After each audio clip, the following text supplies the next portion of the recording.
Tuhan Yesus. Siapa yang merasa diberkati pada pagi hari ini boleh lambaikan tangannya. Haleluya, kita percaya semua sebagai umat Tuhan kita diberkati yang melimpah oleh Tuhan Yesus. Amin. Sebentar kita mau mulai ibadah kita. Mari kita arahkan hati kita mau berdoa untuk anak-anak sekolah minggu dan untuk ibadah pada kedua kali ini. Bapa di dalam surga, Bapa yang sungguh baik, Bapa yang memelihara setiap hidup kami bersyukur Tuhan buat hari yang baru. Kami bersyukur kalau kami boleh ada di tempat ini Tuhan. Kami dalam keadaan sehat, kami dalam keadaan yang bersukacita Tuhan Yesus. Kami percaya Tuhan sukacita datang dari Engkau Tuhan.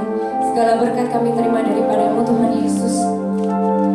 Kami mengucap syukur buat segala sesuatu dalam hidup kami ya Tuhan. Pada pagi hari ini kami mau berdoa untuk anak-anak sekolah minggu dan ibadah sekolah minggu yang sebentar akan dijalankan.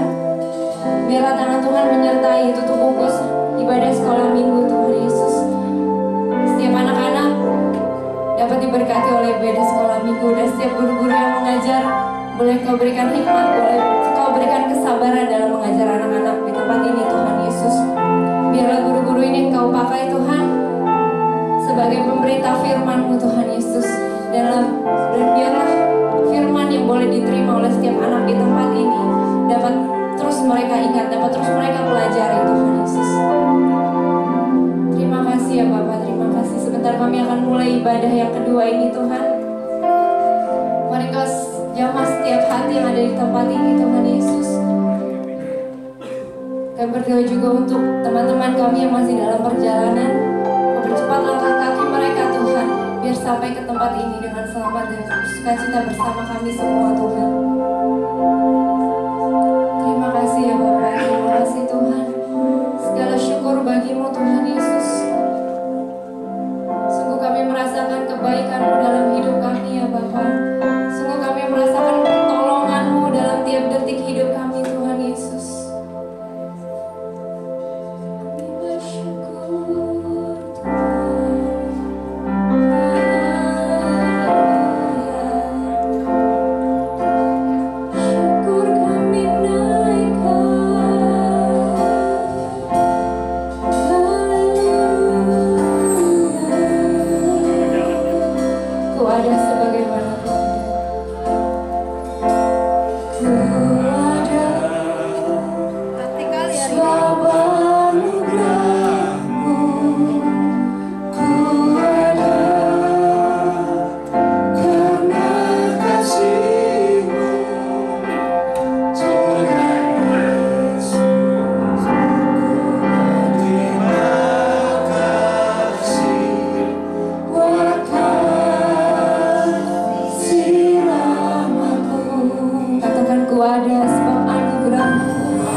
Roh Kudus.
Sukacita kalau kami menyatakan hal itu Tuhan.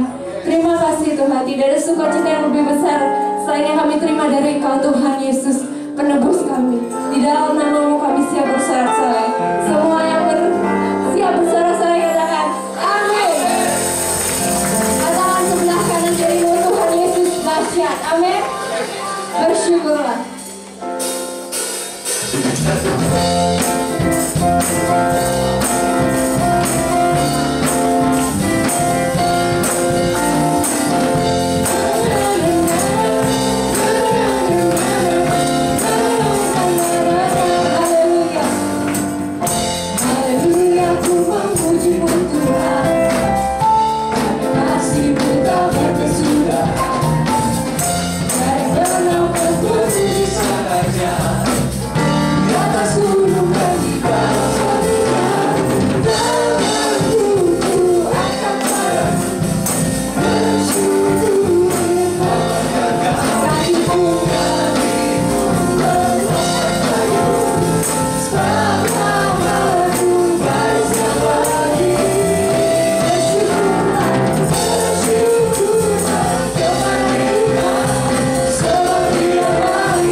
Saya percaya sebelum kita datang ke sini kita udah persiapan di rumah. Amin.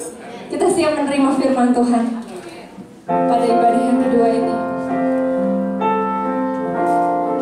Kami percaya Tuhan, setiap pertolongan dalam hidup kami gak lain, gak bukan Tuhan Yesus, itu datangnya dari Engkau Tuhan. Dan kami percayakan hal itu Tuhan Yesus. Maka dari itu pada pagi hari kami minta Tuhan, pegang erat tangan setiap kami Tuhan. Karena dalam hidup ini kami gak mampu jalan sendiri Tuhan Yesus.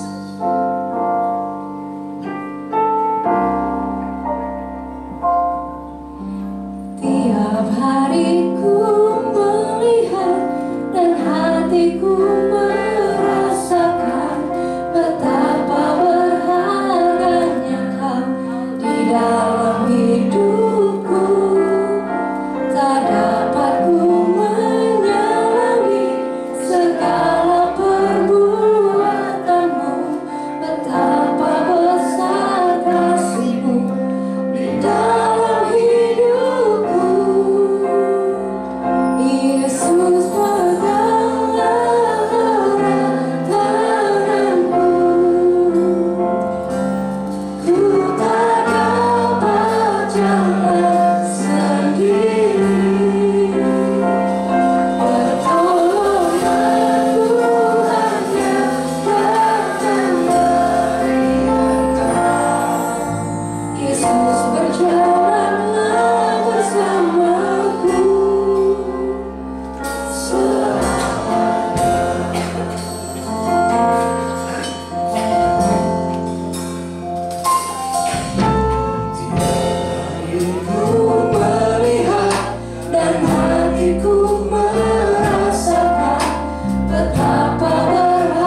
tidak bisa berbuat apa-apa. Sebab itu jangan lepaskan kami Tuhan, tetapi peganglah tangan kami. Mari Roh Kudus mengajari kami terus untuk belajar akan kehendak dan rencana Tuhan.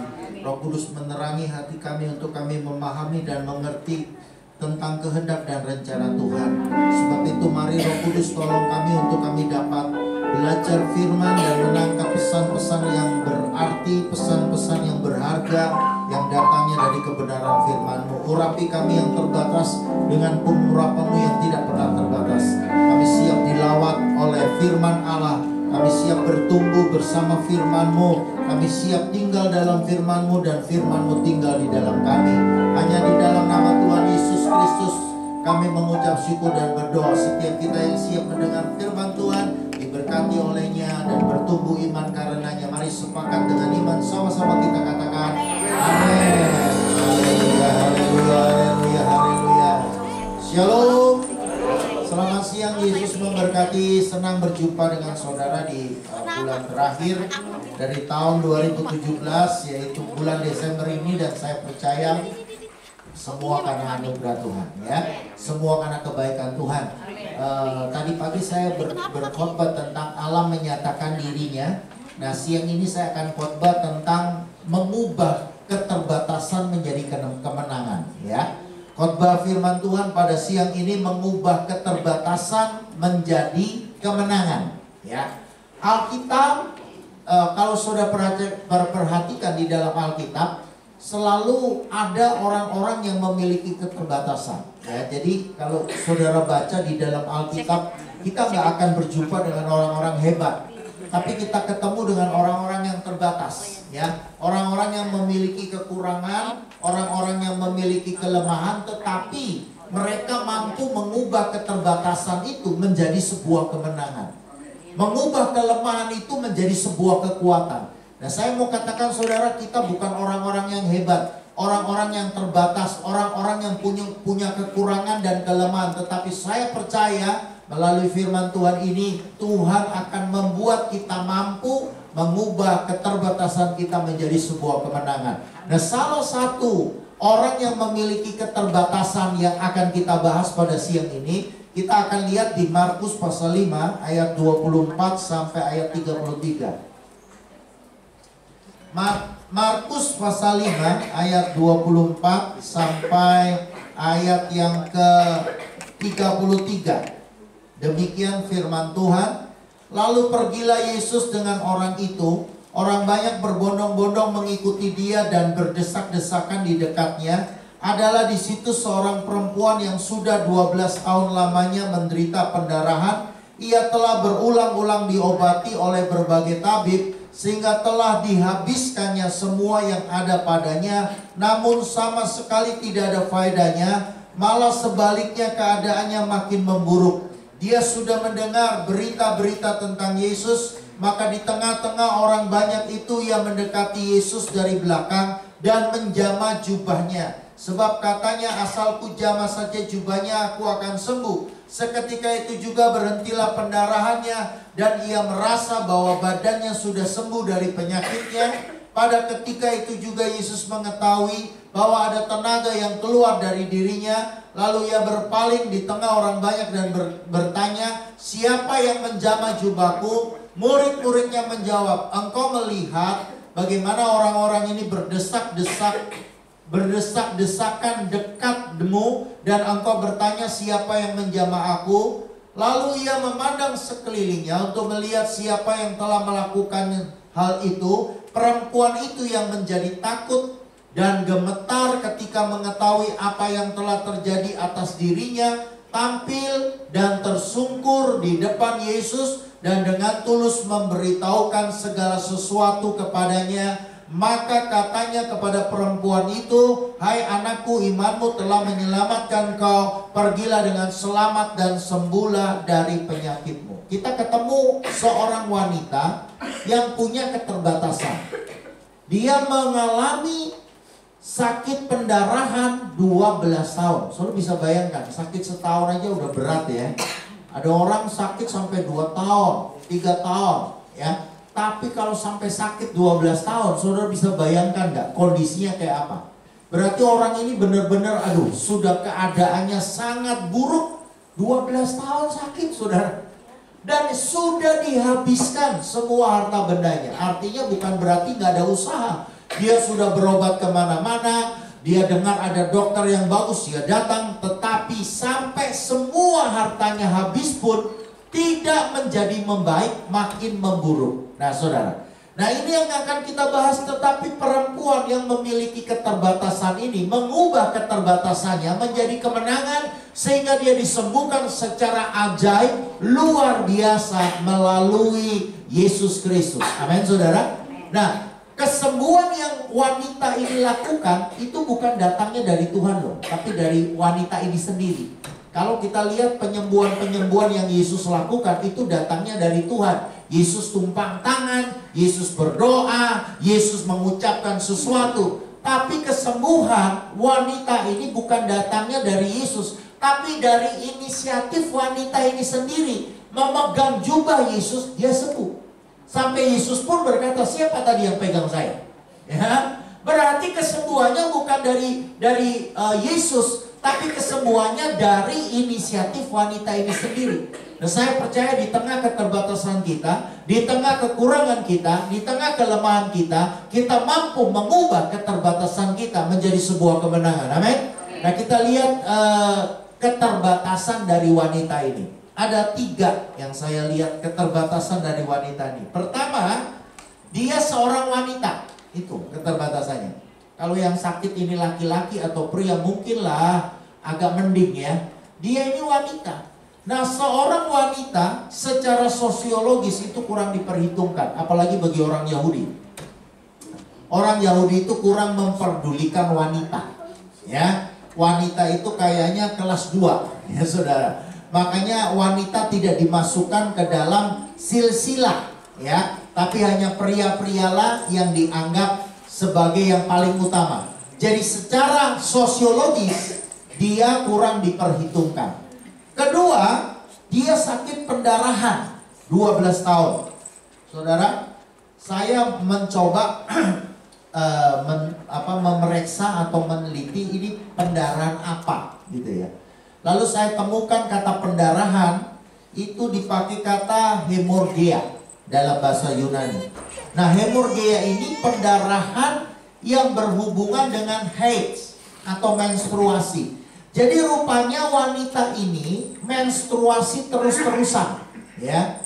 Biasanya kalau wanita normal ya, secara biologis menstruasi itu siklusnya berapa? Sebulan sekali ya. Sebulan sekali. Dan biasanya menstruasi wanita umum yang normal itu antara 7 hari ya. Tetapi wanita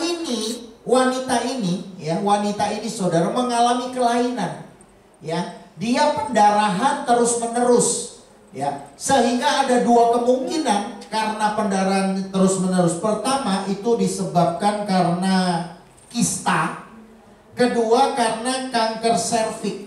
Ya, jadi saya udah coba teliti nih. Kenapa sampai 12 tahun pendarahan? Kemungkinan karena ada kista, yang kedua karena kanker serviks. Nah, memang wanita-wanita yang punya kista ya, itu bisa mempengaruhi siklus menstruasi.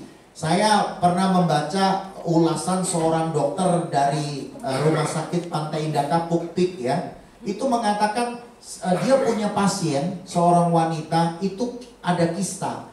Nah, kistanya itu sudah parah ya, sehingga pendarahannya ya, menstruasinya itu 1 jam sekali. Sudah bisa bayangkan. Jadi tiap jam keluar darah.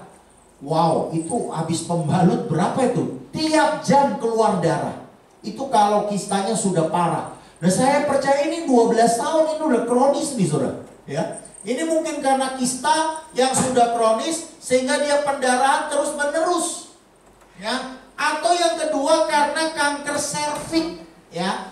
Orang yang kena kanker serviks itu juga bisa terus menerus mengeluarkan pendarahan ya, semacam haid atau menstruasi. Jadi dia mengalami sebuah keterbatasan. Kemungkinan yang paling kecil tidak memiliki keturunan, atau dia kurang darah, anemia. Tapi kemungkinan yang terburuk dia bisa meninggal dunia ya. Saya membaca saudara di sebuah ulasan kesehatan bahwa kanker serviks itu adalah pembunuh wanita nomor 1 di Indonesia. Ya, seperti Jupe itu matinya kanker serviks. Ya, kanker serviks adalah pembunuh wanita nomor 1 di Indonesia.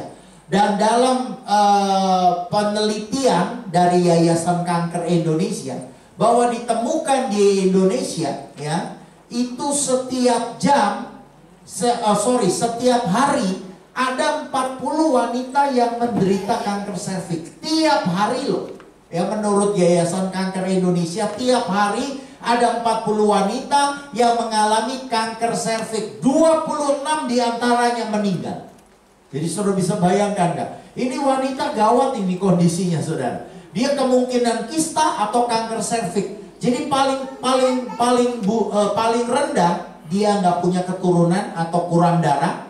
Tapi paling buruk dia meninggal, ya. Itu keterbatasan yang kedua. Keterbatasan yang ketiga, pada masa itu wanita yang mengalami pendarahan itu dianggap najis. Ya, itu saudara bisa baca di Imamat pasal 12 ayat 4 sampai 7 atau Imamat 15 19 sampai 26. Wanita yang pendarahan pada masa itu dianggap najis. Nah, kalau dia memegang orang, maka orang yang dipegang oleh wanita yang pendarahan ikut najis. Itu najisnya sampai 7 hari, saudara. Dan itu perlu ditahirkan, harus datang ke imam, lalu mempersembahkan kambing atau domba, baru diadakan upacara pentahiran.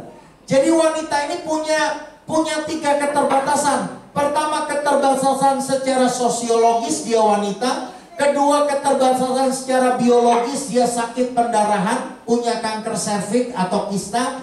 Lalu yang ketiga, keterbatasan teologis, dia dianggap najis dan nggak boleh deket-deket, nggak boleh deket-deket orang-orang yang lain. Karena kalau orang lain kesenggol, itu ikut najis. Nah, saudara. Jadi saudara bisa bayangkan keterbatasan dari wanita ini. Tapi saya melihat dia mampu melampaui keterbatasannya dan mencapai mujizat kesembuhan.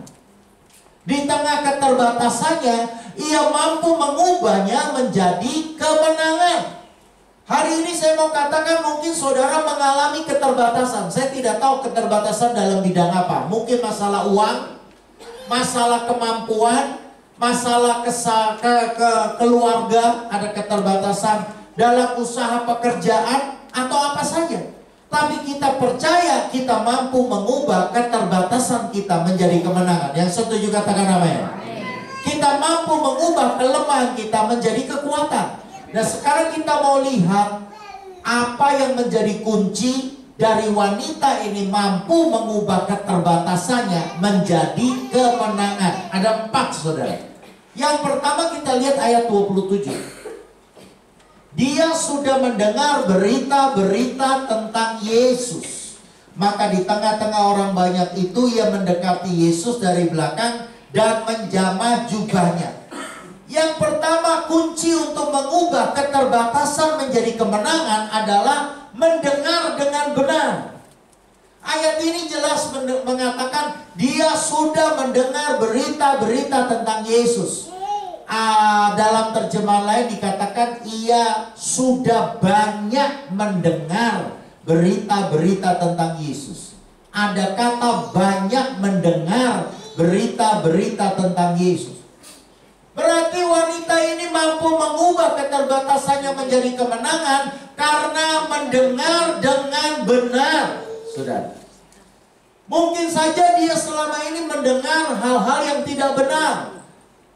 Yang dia dengar dari teman-temannya, aduh kayaknya penyakitmu ini gawat loh.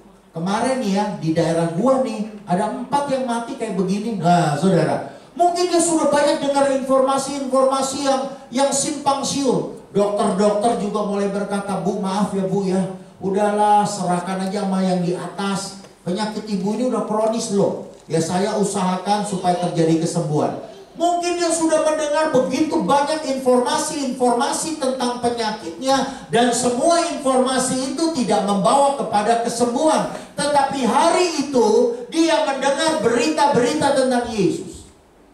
Dia mendengar dengan benar, saudara. Apa yang didengar tentang Yesus itu yang mengubah cara berpikirnya, itu yang mengubah keadaan dirinya, membuat dia merasa berani, membuat dia merasa percaya, sehingga dia mampu mengalami kesembuhan mujizat Tuhan.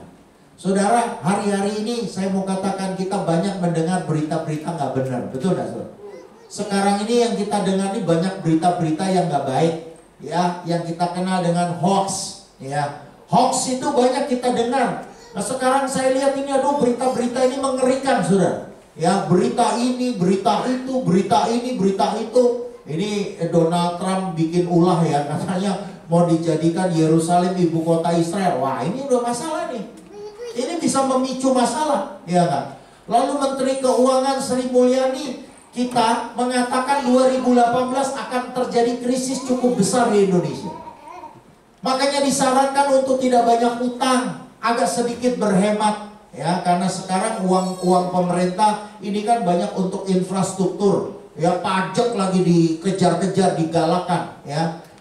Jemaat saya yang rata-rata pengusaha, kita belanja di atas 5 juta saja udah harus pakai NPWP. Saudara pergi ke luar negeri, belanja sampai 20 juta dikenakan pajak. Saudara kalau 3 kali setahun pergi ke luar negeri, bisa dikejar pajak. Ya saudara. Nah, berita-berita yang membuat kita kadang gelisah, membuat kita risau. Keadaan-keadaan yang sedang berkembang dalam dunia ini, dalam hidup ini, membuat kita takut. Nah, menurut survei media, saudara, perbandingan antara berita baik dengan berita buruk itu 1:17. Jadi berita baiknya 1, berita buruknya 17. Bayangkan, berarti lebih banyak berita buruk daripada berita baik. Betul nggak, saudara? Hari-hari ini kita banyak mendengar berita-berita yang buruk ketimbang berita-berita yang baik. Tapi hari ini saya mau katakan, kalau saudara mau mengubah keterbatasan menjadi kemenangan, mengubah kelemahan jadi kekuatan, maka yang pertama kita harus mendengar dengan benar. Amin. Kita harus banyak mendengar berita-berita tentang Yesus. Artinya kita harus banyak mendengar berita-berita firman Allah. Kita harus banyak mendengar berita-berita tentang kebenaran Tuhan. Kita harus banyak mendengar berita-berita yang positif, berita-berita yang datangnya dari Tuhan. Dunia ini sudah nggak ada lagi berita yang baik, berita buruk. Tapi saya mau katakan firman Allah ini berita baik. Makanya kalau saudara mendengar dengan benar, maka saudara mampu mengubah keterbatasan menjadi kemenangan. Ya. Firman Allah ini dahsyat. Makanya saya selalu anjurkan sama jemaat saya untuk baca Alkitab. Karena nggak ada yang lebih dahsyat ketika kita baca Alkitab. Firman Tuhan katakan, berbahagialah orang yang kesukaannya ialah Taurat Tuhan. Amin. Dan merenungkannya siang dan malam. Ia seperti pohon yang ditanam di tepi aliran air. Daunnya tetap hijau, tidak mengalami panas terik matahari, mengeluarkan buah pada musimnya. Apa saja yang diperbuatnya menjadi berhasil. Kunci kita mengubah keterbatasan menjadi kemenangan adalah kita mendengar dengan benar.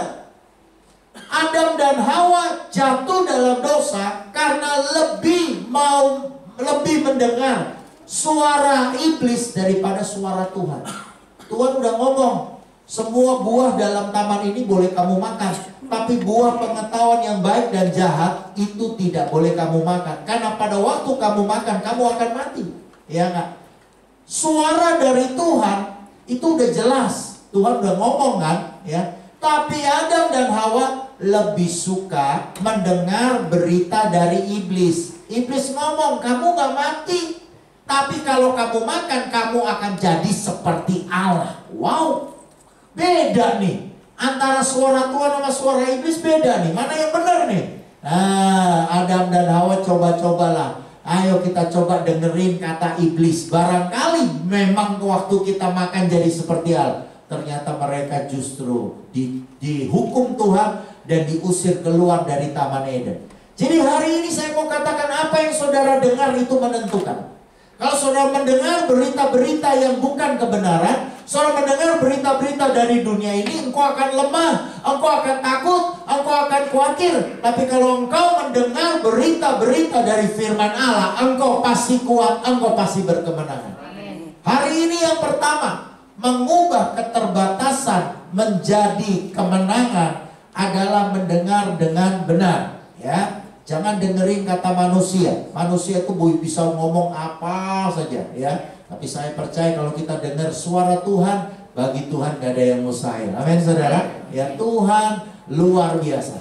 Dulu waktu saya kecelakaan, saudara, ya, telinga saya terputus jadi dua, ya, kepotong jadi dua. Saudara, dokter udah ngomong, kalau Bapak gak mau dioperasi ulang, ya, Bapak akan nyeri seumur hidup. Saudara bayangin, memang waktu saya setelah kecelakaan ini, telinga saya sering sakit, saudara. Jadi sakit, nyeri gitu, nyeri berulang-ulang. Hampir setiap beberapa menit nyeri, hilang, nanti nyeri, hilang. Lalu saya tanya sama dokter, kenapa kok sampai nyeri berulang-ulang? Kata dokter, ini saraf-sarafnya ketarik, ya, saraf-sarafnya ketarik. Lalu saya tanya, lalu bagaimana caranya dok supaya dipulihkan? Caranya harus dibongkar ulang katanya. Saya pikir memang celana jin main bongkar-bongkar, saudara. Ini telinga udah dioperasi bagus, suruh bongkar supaya nggak nyeri.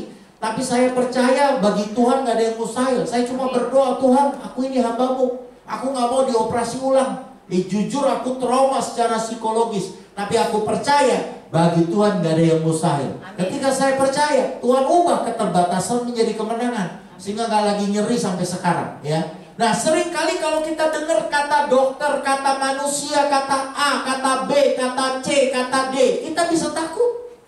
Tapi kalau kita dengar kata Tuhan, maka hati kita akan dipenuhi dengan damai sejahtera. Sebab itu dengarkan yang benar. Mendengar yang benar adalah kunci mengubah keterbatasan menjadi kemenangan. Lalu yang kedua, saudara, kalau kita lihat ayat 27.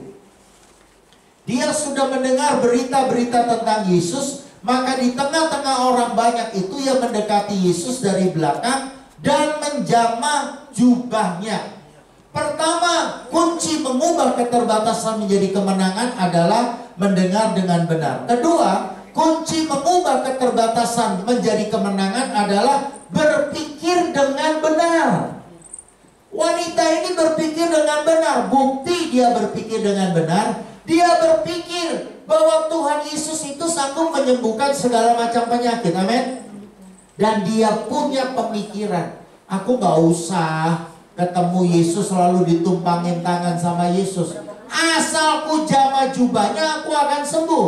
Artinya dia berpikir kalau Yesus itu berkuasa, sampai bajunya pun memiliki kuasa.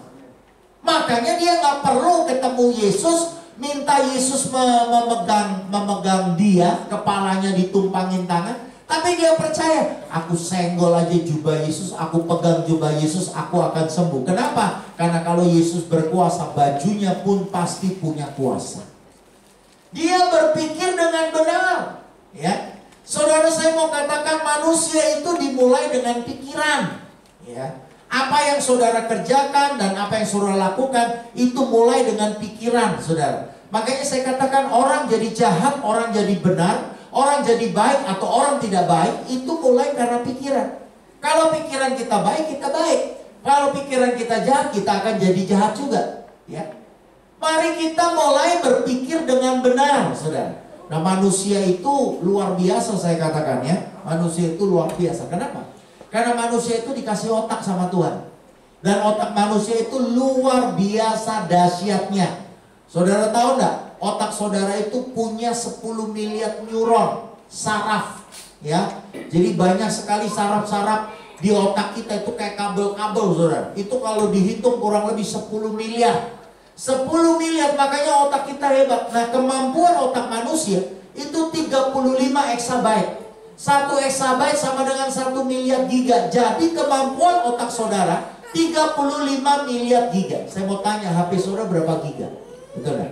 HP kita 5 giga aja udah kita anggap hebat.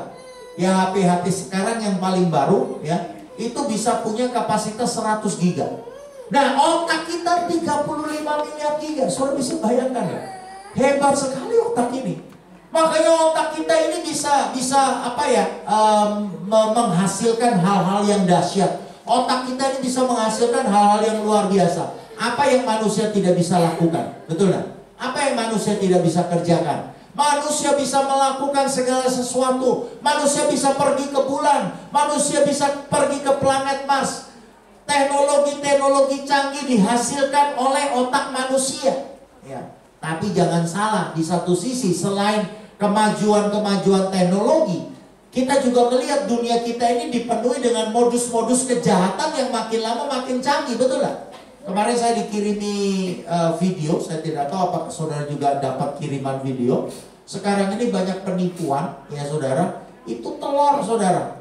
Telur itu katanya telur ayam biasa itu diamplas jadi berubah telur ayam kampung. Saudara, mereka juga bisa mengubah telur ayam biasa jadi telur asin, kayak telur bebek gitu, pakai cairan-cairan kimia. Waduh, zaman sekarang ini ngeri, ya saudara. Ya, zaman sekarang ini ngeri. Saya kapan tuh ketemu seorang dari Taiwan, ya, namanya Mr. Chang. Ya, saya ketemu Mr. Chang, seorang dari Taiwan. Dia kerja ini apa sebagai ini loh apa saudara, bagian perkebunan. Jadi dia memang usahanya itu bagian perkebunan, nanam ini apa blueberry dari Brasil.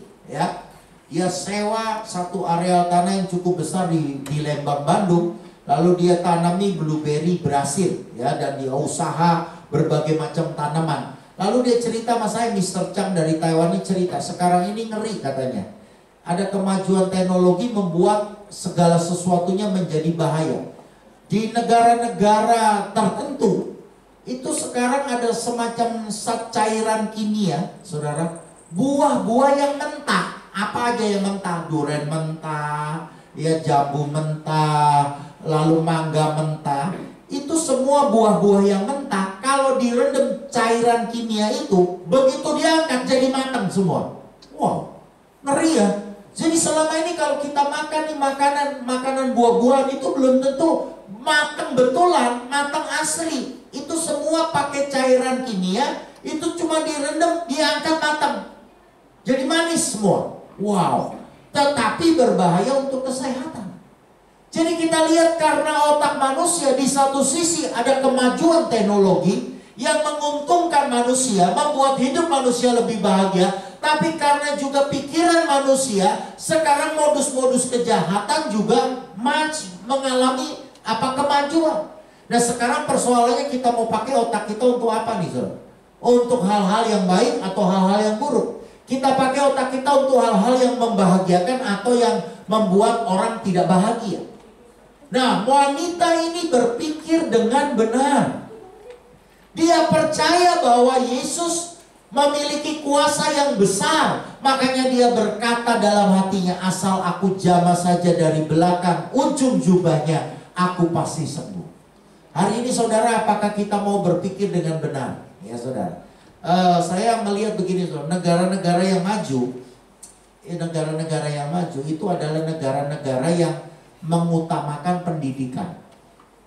Orang kalau mau belajar, ya, maka dia akan pandai. Dan kalau dia pandai, kemungkinan hidupnya bahagia dan sejahtera itu lebih tinggi daripada orang yang nggak mau belajar.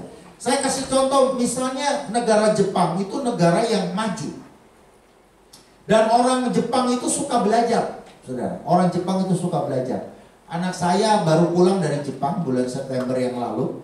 Dia kuliah 1 tahun di Jepang, ambil sastra Jepang. Lalu dia cerita sama saya, orang Jepang itu suka belajar. Salah satu suka belajar waktu mereka nonton bioskop. Biasanya kalau kita nonton bioskop, setelah film selesai ngapain, saudara? Ulang, saudara. Kita cepat-cepat pulang dari tempat itu. Tapi orang Jepang kalau nonton film itu nggak akan pulang sampai layar kosong. Ya. Jadi setelah film selesai, mereka masih melihat itu loh apa tulisan-tulisan pemain. Ya. Saya tanya buat apa ya? Tulisan-tulisan pemain dilihat. Kalau saya sih nggak mau melihat tulisan-tulisan pemain yang jadi ini siapa, yang jadi ini siapa. Itu orang-orang Jepang baca satu-satu sampai selesai baru mereka keluar. Artinya apa? Mereka itu mau mempelajari gitu ya. Siapa sih yang bisa, siapa sih yang ada di balik film ini? Film itu bagus, film itu baik, karena ada orang-orang di balik layar. Ada orang-orang yang memerankan, ada orang-orang yang bekerja, ada orang-orang yang menghasilkan sebuah karya film yang dahsyat. Orang Jepang mau belajar tentang itu, makanya mereka lebih maju dari bangsa-bangsa lain, karena mereka suka belajar. Lalu negara kedua yang suka belajar itu Singapura. Singapura tahun 2016 itu dijuluki menjadi negara dengan kualitas pendidikan terbaik di dunia. 2016 ya. Negara yang memiliki kualitas pendidikan terbaik di dunia. Sementara Indonesia adalah menjadi negara nomor 10 dengan kualitas pendidikan terburuk di dunia. Ya saudara.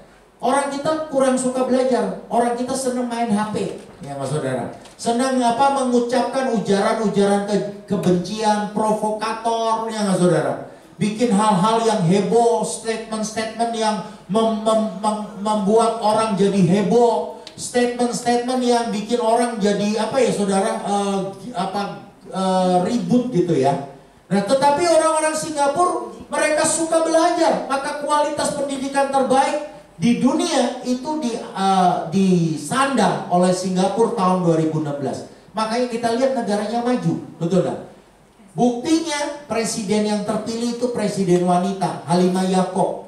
Itu seorang wanita, etnis Melayu, agama Islam. Tapi mereka mau terima jadi presiden. Padahal 70% dari masyarakat Singapura itu Chinese, etnis Tionghoa. Tapi mereka mau menerima seorang presiden wanita yang etnisnya Melayu, yang agamanya Islam. Sementara kita ada Ahok yang Kristen, ada Ahok yang Chinese. Wah, ditolak mentah-mentah. Nah saudara, kita lihat cara berpikir berbeda. Karena orang suka belajar, cara berpikirnya juga beda.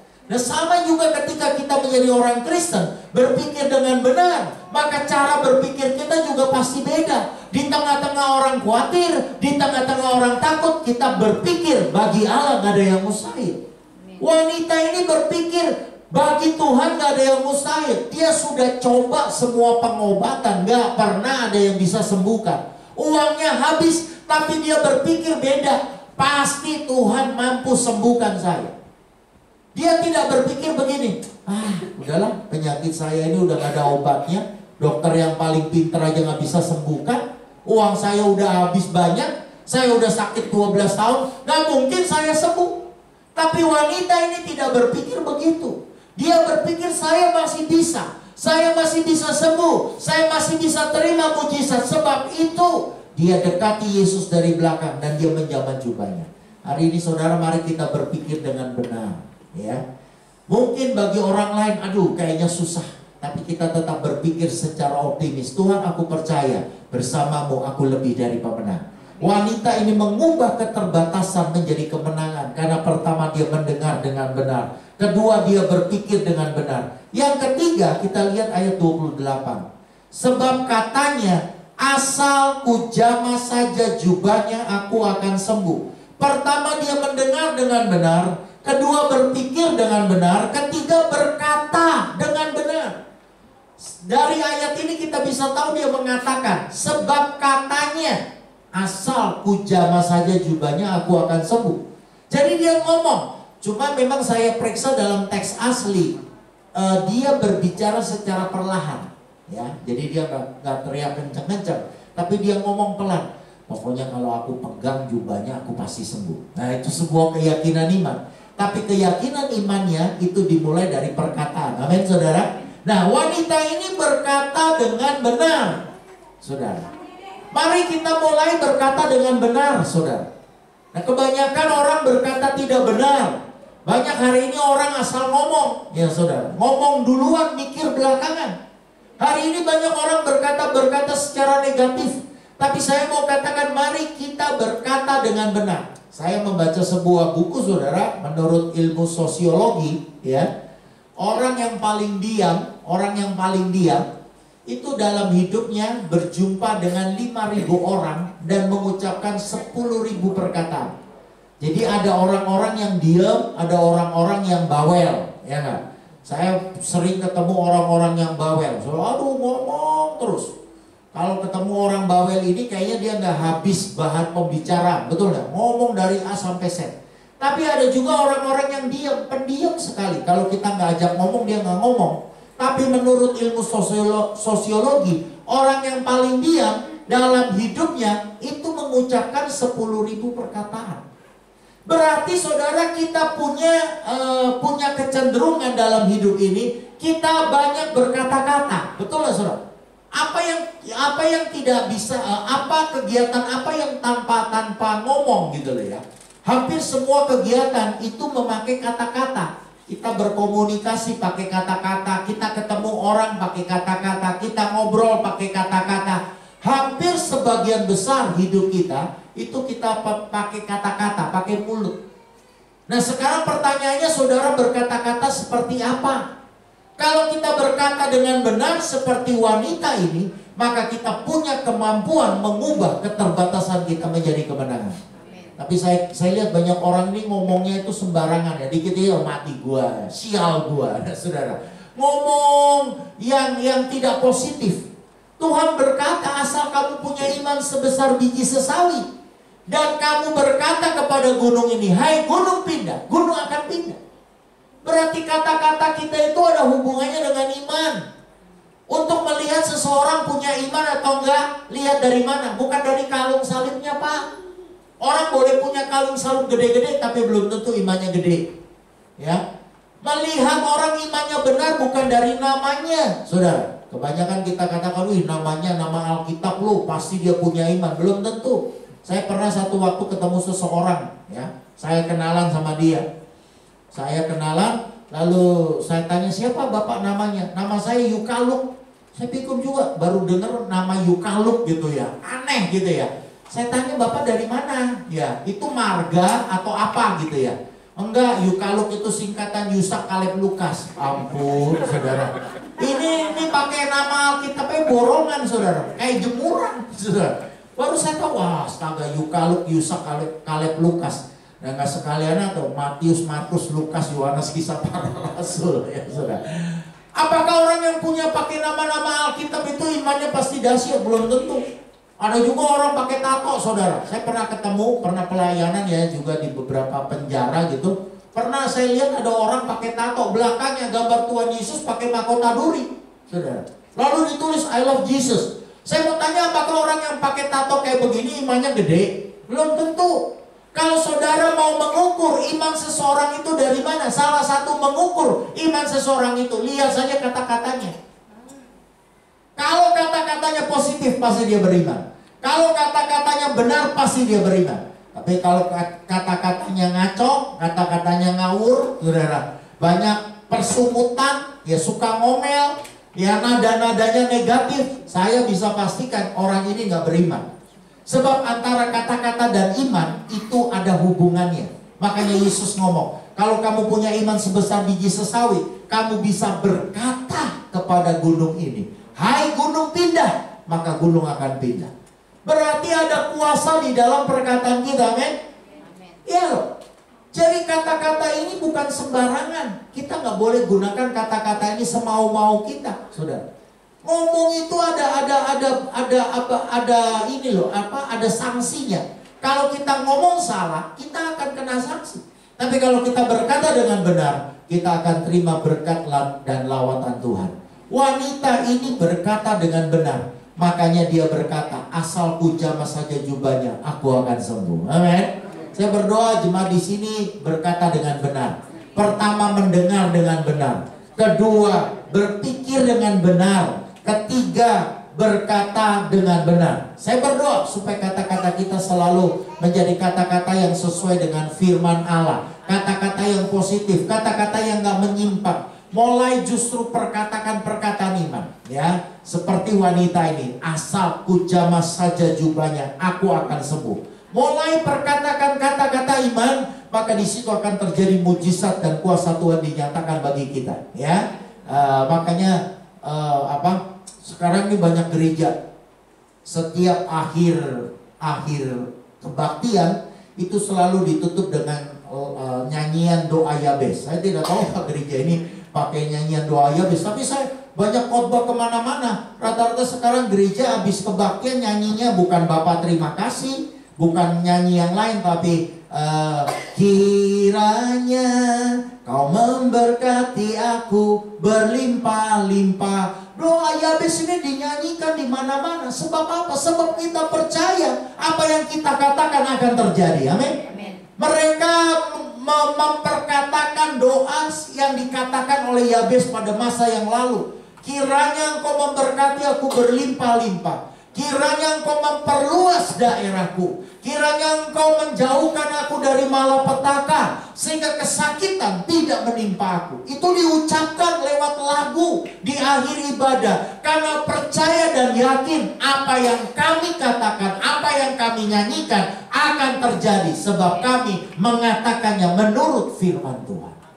Ya saudara. Jadi mulai saudara perkatakan hal-hal yang benar. Berkati anak-anak saudara. Jangan anak-anak saudara mungkin melakukan kesalahan atau nakal gitu. Wah, kita kutuki, dasar lu kayak bapak lu yang gak bisa diatur, keras kepala, tegar tengkuk, ya gak? Muka tembok, kulit badak. Saudara, jangan kutuki anak-anak kita, tapi berkati anak-anak kita. Ya, jangan kutuki saudara sesama kita, tapi berkati. Ya, saya percaya hari-hari ini kita perlu memperkatakan perkataan berkat. Berkati istri saudara, berkati suami saudara, berkati anak-anak saudara, berkati usaha saudara. Ya, mulai ngomong dengan benar. Jadi semua yang gak benar-benar jangan diomongin, tapi berbicaralah dengan benar, berkatalah dengan benar. Karena berkata dengan benar adalah kunci mengubah keterbatasan jadi kemenangan. Wanita ini dia berkata, asal ku jamah saja jubahnya aku akan sembuh. Dia tidak berkata, ya untung-untungannya bisa sembuh, ya syukur, nggak sembuh ya nggak apa-apa. Enggak. Dia merasakan penyakitnya ini nggak ada obatnya. Dia tidak berpikir, udahlah mati ya mati aja dah. Enggak. Tapi dia tetap punya iman, asal ku jamah saja jubahnya aku akan sembuh. Nah yang terakhir saudara, apa yang menjadi kunci kita bisa mengubah keterbatasan menjadi kemenangan? Pertama, mendengar dengan benar. Kedua, berpikir dengan benar. Ketiga, berkata dengan benar. Keempat, merespon dengan benar. Ayat 33. Perempuan itu yang menjadi takut dan gemetar ketika mengetahui apa yang telah terjadi atas dirinya, tampil dan tersungkur di depan Yesus dan dengan tulus memberitahukan segala sesuatu kepadanya. Perempuan ini ceritanya ketahuan. Terus saudara tahu resikonya ketahuan itu bagaimana? Dia bisa dilempari batu sampai mati karena dianggap najis. Perempuan yang najis itu nggak boleh deket-deket orang yang tidak najis. Karena kalau orang yang tidak najis disenggol atau dipegang sama perempuan yang najis, yang tidak najis jadi najis karena dipegang. Jadi maaf ya. Ini cara pemikiran Yahudi ini juga ada pada pemikiran saudara-saudara kita yang lain. Makanya bagi orang Muslim, salaman sama orang Kristen itu najis, betul tak? Mereka nggak mau salaman sama kita. Mengatakan selamat Natal saja najis. Mereka nggak mau salaman dengan kita. Selamat Natal ya, karena mereka pikir najis. Dan rupanya itu juga ada pada orang Yahudi waktu itu. Perempuan kalau najis, megang yang nggak najis, yang nggak najis ikut najis. Jadi kalau ini menurut aturan Yahudi, Yesus nggak najis, dipegang sama wanita ini, Yesus jadi ikut najis. Makanya kenapa wanita ini ketika ketahuan dia takut, gemetar. Karena kalau sampai orang banyak tahu dia ini lagi dalam kondisi najis, wah itu bisa dilempari batu sampai mati. Tetapi ketika wanita ini ketahuan apa yang dia lakukan, dia bukan kabur buru-buru. Kan Yesus nggak tahu kan. Orang banyak kan nggak tahu siapa yang nyenggol. Bisa saja, waduh gua ketahuan nih, daripada gua dilempari batu sampai mati, kabur aja duluan. Dia tidak diam-diam lalu melarikan diri. Tapi waktu dia ketahuan, dia tersungkur di depan Yesus dan dengan tulus memberitahukan segala sesuatu kepada Yesus. Berarti dia responnya benar, saudara. Ya, respon yang benar artinya wanita ini jujur dengan dirinya, saudara. Hari ini saya mau katakan banyak orang gak jujur, ya. Tidak jujur dengan dirinya, tidak jujur dengan Tuhan, apalagi jujur dengan sesama. Hari ini banyak orang bermain sandiwara, ya nggak saudara? Hari ini banyak orang bermain sandiwara, saudara. Jadi kalau kita melihat manusia sekarang ini lucu, ya, kayak nonton sinetron, ya nggak saudara? Hari ini orang banyak bermain sandiwara. Orang nggak mau jujur dengan dirinya. Banyak orang-orang yang melakukan dosa, orang-orang yang melakukan kesalahan, tapi nampaknya mereka suci, mereka kudus, mereka baik, mereka benar. Tapi hari ini saya mau katakan, ayo kita respon dengan benar. Kita mau jujur dengan diri kita sendiri. Kita mau jujur dengan Tuhan, dan kita mau jujur dengan sesama. Amin. Karena keterbukaan itu awal dari pemulihan.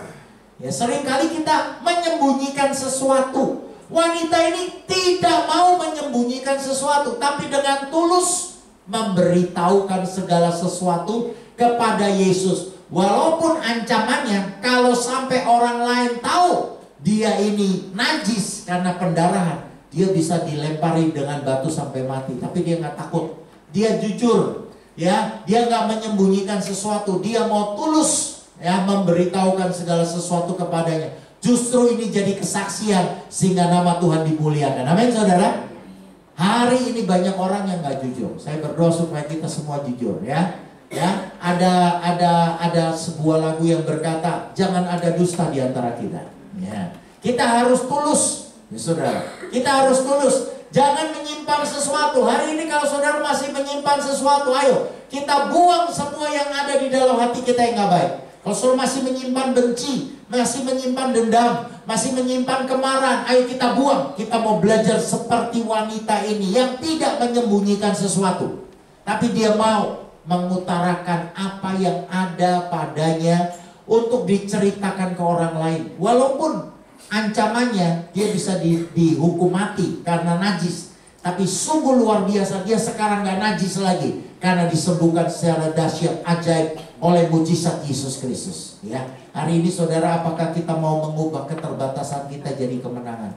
Saudara, mungkin banyak keterbatasan, banyak kekurangan. Ya, saya terbatas di bidang keuangan, saya punya utang yang belum bisa kebayar, saya terbatas sudah menikah sekian lama tapi belum punya anak. Saya terbatas karena pekerjaan saya sekarang mengalami kemerosotan, kemunduran.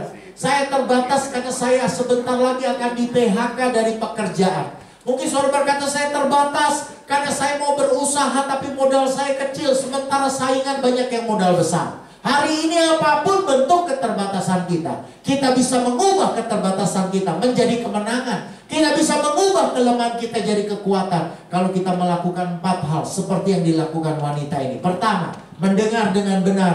Kedua, berpikir dengan benar. Ketiga, berkata dengan benar. Dan yang keempat, merespon dengan benar. Ya, Yesus kiranya memberkati saudara. Saudara tetap kuat, tetap semangat, tetap melakukan kehendak Tuhan, sehingga saya percaya kelemahan kita sanggup diubah jadi kemenangan. Yesus memberkati. Mari kita tunduk kepala, kita berdoa. Bapa Surgawi, terima kasih untuk firman-Mu yang kami sudah dengar. Berkati jemaat-Mu di sini supaya mereka mampu mengubah keterbatasan mereka menjadi kemenangan, mampu mengubah kelemahan mereka menjadi kekuatan. Dalam keterbatasannya, wanita yang sakit pendarahan ini mampu mengubah keterbatasannya menjadi mujizat kesembuhan, sehingga dia disembuhkan secara ajaib.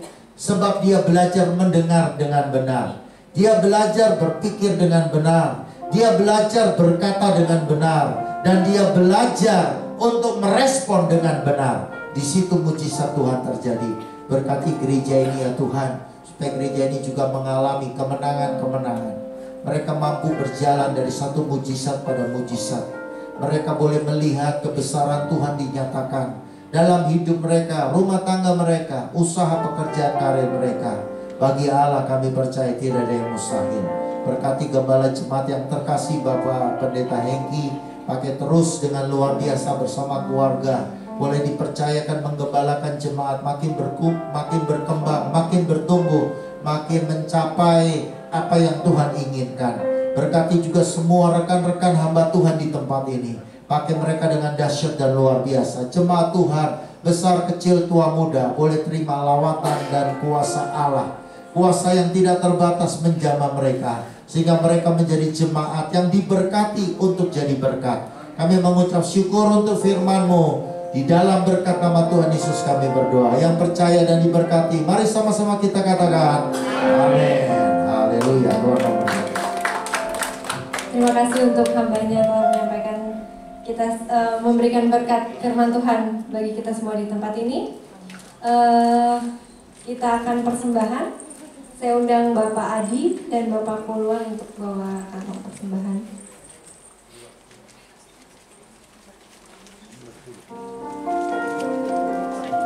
Mari kembali kita tundukkan kepala, kita mau berdoa untuk persembahan. Bapa di dalam surga, kami bersyukur Tuhan buat firman yang boleh kami dengar pada pagi hari ini. Biarlah dapat terus kami ingat dan dapat kami praktekkan dalam hidup kami Tuhan Yesus. Dan sebentar kami mau persembahan. Mari Tuhan Yesus jam hati kami supaya kami boleh memberikan apa yang terbaik yang kami miliki yang daripada Engkau Tuhan Yesus. Dan dengan sukacita kami siap untuk memberi. Dalam nama-Mu, haleluya, amin. Selamat menabur Bapak Ibu.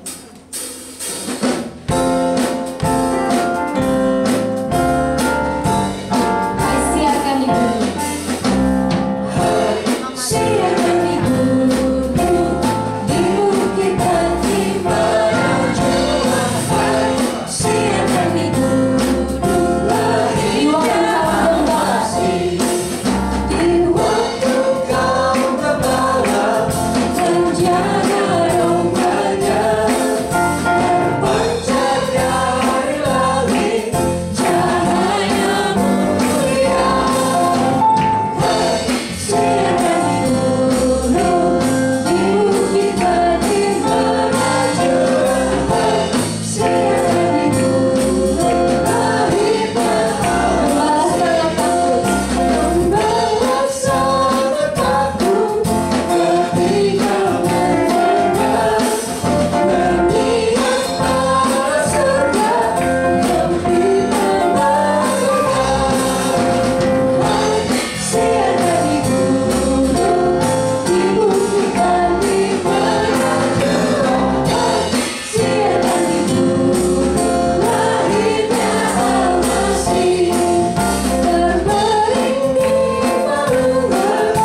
mendengarkan pengumuman. Saya undang Bapak Pardo untuk bawakan pengumuman.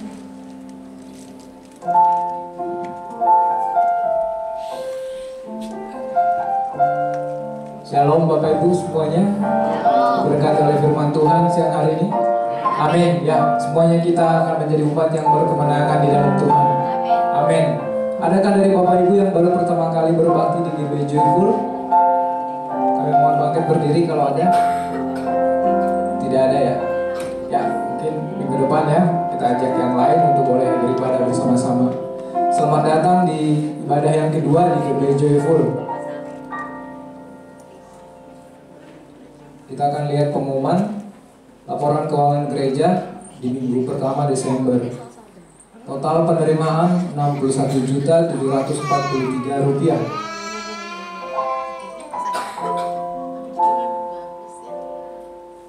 Laporan pengeluaran Rp53.618.129. Perpuluhan yang masuk di minggu pertama di tanggal 3 Desember.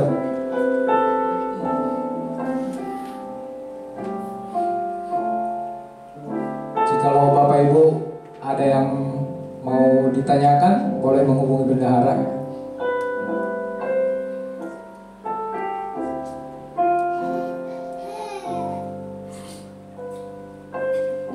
Total persepuluhan ibadah pertama 42.887.000. Persepuluhan ibadah kedua tanggal 3 Desember.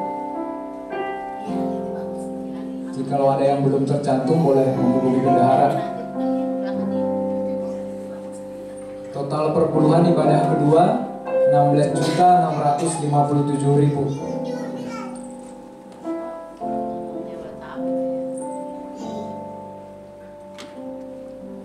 Ibadah Natal, perayaan Natal GB Joyful 2 tahun ini diadakan pada tanggal 24 Desember jam 6 di tempat ini. Pembicaranya Bapak Pendeta Timotius Bakti Sarono. Mari kita datang ibadah Natal umum kita ya, yang diadakan tanggal 24 Desember nanti. Ajak semua keluarga, anak-anak, semuanya, teman, saudara, semua boleh datang. Hanya diadakan 1 kali ya. Ibadah Natal untuk anak-anak sekolah minggu diadakan minggu depan ya. Sekali lagi minggu depan untuk anak-anak sekolah minggu tanggal 17 jam 7 pagi di ruangan sekolah minggu. Dibawa kepada orang tua yang apalagi sekolah minggu biasanya siang.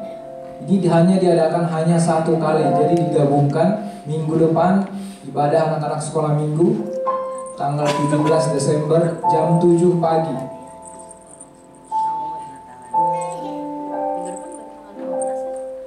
Ya, ibadah praise and worship yang kita adakan setiap hari Selasa. Nanti hari Selasa diadakan di tempat ini jam 8 tepat. Mari kita datang mengalami lawatan Tuhan dalam pujian penyembahan dalam ibadah praise and worship nanti hari Selasa. Doa pagi diadakan setiap hari Sabtu jam 5 di tempat ini. Mari kita semua datang untuk doa pagi juga jam 5 di tempat ini setiap hari Sabtu.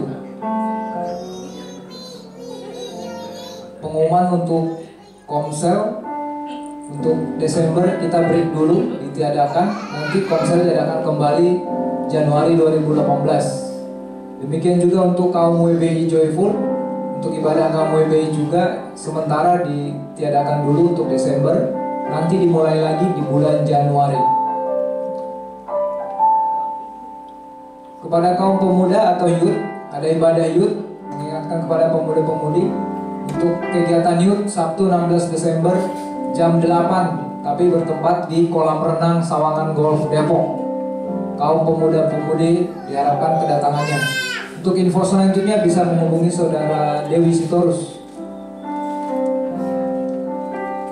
Yang berulang tahun minggu ini, selamat ulang tahun kepada Dr. Denny Asnawi dan Bapak Hotman Panggabean tanggal 8 Desember. Ada yang hadir? Ya, selamat ulang tahun, Tuhan Yesus memberkati. Jadwal pelayanan ibadah untuk minggu depan bagi Bapak Ibu yang mendapat tugas harap mempersiapkan diri dan ikut doa pagi. Untuk koordinator ibadah atau pengumuman, ibadah pertama Bapak Wira, ibadah kedua Bapak Irwan Arifin. Petugas Asar Kolektan, ibadah pertama Ibu Yanti dan Ibu Asih. Ibadah kedua Bapak Herman dan Bapak Yakob. Worship leader ibadah pertama Ibu Caca dan kedua Saudari Dewi Sitorus. Singer ibadah pertama Bapak Daud, Ibu Eriana, Ibu Shani. Ibadah kedua Ibu Suci, Ibu Zeni dan Saudari Tia. Ketua syafaat ibadah pertama Ibu Meliana dan ibadah kedua Ibu Prapti. Atau selanjutnya bisa dilihat di warta ya yang bertugas. Ya, demikian pengumuman gereja minggu ini. Tuhan Yesus memberkati. Kita akan doa syafaat. Saya undang kita semua bangkit berdiri. Ibu Meliana akan pimpin kita dalam doa syafaat.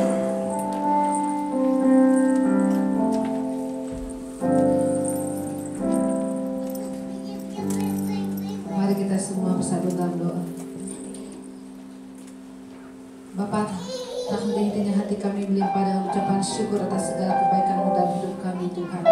Sehingga pada siang hari ini kami dapat duduk dengan tenang mendengarkan kebenaran firman-Mu ya Bapa yang telah disampaikan oleh hamba-Mu Bapak Roni Tanu Tuhan. Biarlah kiranya setiap firman yang telah ditaburkan, biarlah firman yang menguatkan bagi setiap kami, firman yang mengajar, menegur, bahkan menasihatkan kami. Berkati Bapa hamba-Mu ini Tuhan, biarlah terus mengurapi dan memberkatinya Bapa dengan kesehatan kekuatan yang daripada Engkau. Kau memberkati keluarga, istri, anak, semuanya Tuhan, Kau memberkatinya Bapa. Dan biarlah Kau terus menambahkan hikmat daripada Bapa di surga, sehingga dalam setiap pelayanan Tuhan banyak jiwa yang dimenangkan bagi Engkau ya Tuhan. Kami bersyukur Tuhan Yesus pada siang hari ini Tuhan. Kami menyerahkan segala sesuatunya ibadah kami ke dalam tangan pada siang hari ini Tuhan Yesus. Dan kami juga berdoa Tuhan Yesus untuk gereja kami tempat ini khususnya ya Bapa.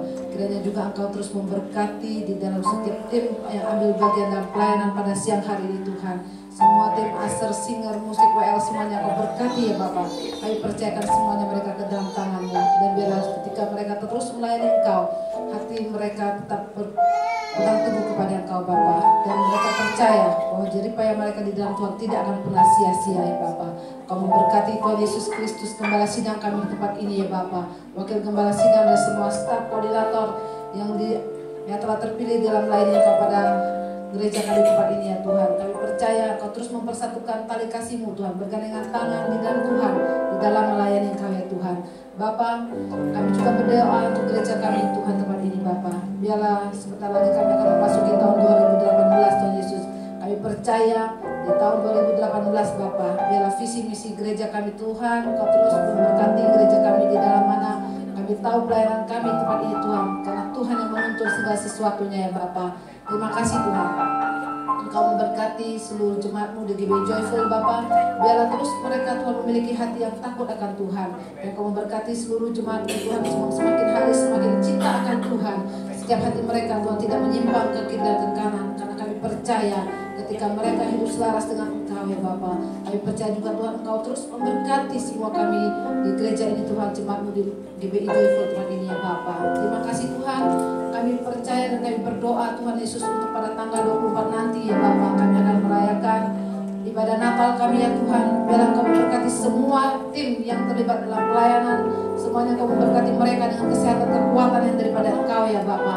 Dan kami percaya segala sesuatunya Kau curahkan bagi sukacita Natal itu ada di dalam setiap hati kami semua ya Bapa. Kau pimpin ibadah kami dari awal pertengahan hingga akhirnya. Kau berikan cuaca yang terbaik ya Tuhan Yesus. Kami percaya semuanya ke dalam tangan-Mu Bapa. Kami juga berdoa Tuhan untuk saudara-saudara kami Tuhan yang berulang tahun pada minggu-minggu ini Tuhan. Biarlah dimanapun mereka berada, kami terus memberkati mereka. Dan Tuhan akan memberkati mereka senantiasa. Dan mereka selalu mengucap syukur, dan kami bersyukur karena Engkau telah menambahkan satu umur lagi ke depan kepada mereka. Biarlah mereka yang telah Engkau perpanjangkan 1 tahun ke depan Tuhan. Biarlah mereka juga Engkau pakai mereka menjadi anak-anak yang takut akan Engkau ya Bapak. Engkau memberkati kepada mereka Tuhan pekerjaannya. Apapun yang mereka kerjakan Tuhan selalu membuat mereka berhasil dan beruntung. Bapak, kami juga berdoa Tuhan untuk jemaat-Mu. Mungkin ada di antara kami yang memiliki mengalami kelemahan tubuh Tuhan. Biarlah Engkau juga memberkati Tuhan, Engkau menguatkan setiap mereka dan kesembuhan terjadi ya Bapak di dalam kuasa nama Tuhan Yesus Kristus Tuhan. Bapak, kami berdoa Tuhan Yesus Kristus untuk bangsa dan negara kami Indonesia ini ya Bapak. Biarlah ketika kami percaya lawan Tuhan bagi bangsa kami ini Tuhan, dari Sabang sampai Merauke ya Bapak. Kami percaya damai sejahtera Engkau limpahkan bagi bangsa kami ya Bapak. Dan keamanan semuanya terjamin Tuhan dari Sabang sampai Merauke Bapak. Dan biarlah Bapak di dalam roda pemerintahan Presiden Jokowi JK ini Bapak, kami percayakan juga Engkau terus mengurapi dan memberkati Bapak Jokowi Presiden kami Indonesia ini Tuhan dengan penuh hikmat manfaat daripada Bapak di surga. Dan biarlah semua dengan jajaran yang telah terpilih di dalam roda pemerintahan, biarlah mereka tunduk dan hormat juga akan ke dalam pemerintahan Presiden Jokowi JK kami ya Bapak. Sehingga kami percaya bangsa kami adalah bangsa yang takut akan Engkau ya Bapak. Dari sini juga Tuhan gereja kami tempat ini kami memberkati bangsa Israel Yerusalem Bapak. Mungkin ada berkecamuk Tuhan yang hal-hal yang tidak ada ketenangan pada saat ini Bapak. Kami percaya biarlah damai sejahtera shalom ada di tengah-tengah mereka ya Tuhan. Sehingga kami menyerahkan bangsa ini ke dalam tangan-Mu Tuhan. Kau memberkati dengan susu, anggur dan madu yang berkelimpahan bagi bangsa Israel ini Haleluya Bapa, kami percayakan dari tempat ini kami berdoa memberkatinya Bapa. Dan kami juga berdoa Tuhan untuk kota Tangsel di mana kami ada, kami tinggal, gereja kami ada, dan semua jemaat Tuhan yang ditinggal di kota Tangsel Bapa. Kami juga memberkati kota Tangsel ya Bapa, yang mana dalam roda pemerintahan Ibu Airi juga Engkau memberkati penuh hikmat marifat daripada Bapa di sorga. Dan kami berdoa Tuhan untuk perekonomian, kesejahteraan, keamanan juga terjamin Tuhan di mana kota Tangsel di mana kami ada ya Bapa. Terima kasih Tuhan Yesus Kristus. Biarlah kiranya kasih setia Tuhan tidak pernah meninggalkan kami. Kami telah berdoa di dalam kuasa nama Tuhan Yesus Kristus. Haleluya. Amin. Terima kasih Yesus, Yesus. Terima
menyertai kami, melibatkan kami ke rumah kami masing-masing Tuhan, dan kemanapun kami akan pergi sepanjang hari ini, Tuhan tetap menyertai kita. Apapun yang kau kerjakan akan dibuat Tuhan berhasil. Terima kasih Tuhan. Bapak Ibu, kita arahkan hati kita, kita angkat kedua tangan kita dalam menerima perkara Tuhan kita Yesus Kristus, karena kita tahu Dialah gembala kita, gembala yang agung yang selalu menuntun kita ke rumput yang hijau, ke air yang tenang. Tuhan memberkati engkau dan melindungi engkau. Tuhan menyinari engkau dengan wajahnya dan memberikan engkau kasih karunia. Tuhan menghadapkan wajahnya kepadamu dan memberikan engkau damai sejahtera. Engkau akan diberikan menjadi kepala dan bukannya ekor. Engkau semakin hari semakin naik dan bukannya turun. Sehingga apapun yang kau kerjakan akan membuat Tuhan berhasil. Diberkatilah pekerjaanmu, diberkatilah pelayananmu, diberkatilah keluargamu, yang sekolah, yang kuliah, semua kita diberkati oleh Tuhan. Sampai kita boleh bertemu kembali pada Tuhan kita Yesus Kristus untuk kali yang kedua. Perjumpaan yang indah di awan-awan yang permai. Mari kita yang diberkati pagi hari ini sama-sama katakan. Amin. Selamat hari Minggu Tuhan Yesus luar